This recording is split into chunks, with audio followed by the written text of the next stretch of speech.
علق امه بالشمس. ايش كذا بس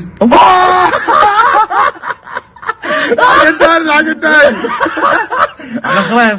ये वाकया सऊदी अरब के शहर रियाज की है। खुरेस रोड पर यह वाकया सामने आया। एक सऊदी पाकिस्तानी टैक्सी ड्राइवर को मारते हुए देखा जा सकता है मेन रोड के ऊपर सरेआम। बिल्डिंग से कुछ लोगों ने उनकी वीडियो बनाई जो सऊदी अखबारात अब शेयर कर रहे हैं। अखबारात में अब तक यही बताया गया है कि सऊदी नौजवान को देखा जा सकता है जो पाकिस्तानी टैक्सी ड्राइवर को थप्पड़ मार देते हैं, जिसके बाद वो भागने की कोशिश करते हैं। वीडियो भी आपके साथ शेयर करते हैं, लेकिन बिल्डिंग से जिन्होंने वीडियो बनाई उन्होंने इस वीडियो को हंसी मजाक का मौजू दिया, लेकिन अब तक सऊदी हुकूमत की जानिब से इस वीडियो के ऊपर एक्शन नहीं लिया गया है।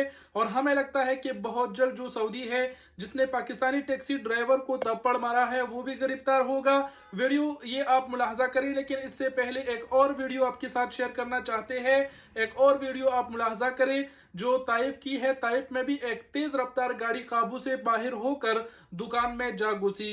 पहले ताइफ की वीडियो मुलाहजा करें, उसके बाद जो सऊदी और पाकिस्तानी टैक्सी ड्राइवर की रोड के ऊपर मारामारी हुआ है वो वीडियो मुलाहजा करें और अपने कीमती वक्त की राय का इजहार कमेंट सेक्शन में जरूर दीजिए।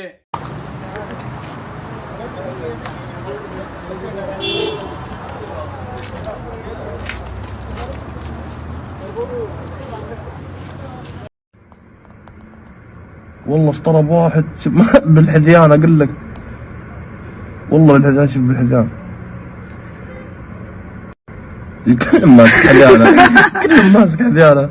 لحس لا هذا حذيانه الثاني حذيانه الثاني علق امه بالشمس. ايش كذا بس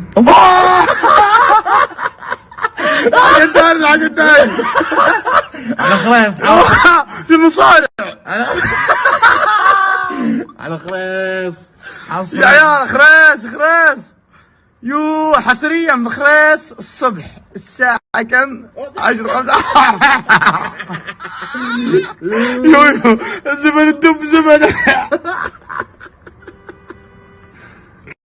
يو والله بيضربه، والله بيسطر باكستاني. خلنا نسوي زاحم.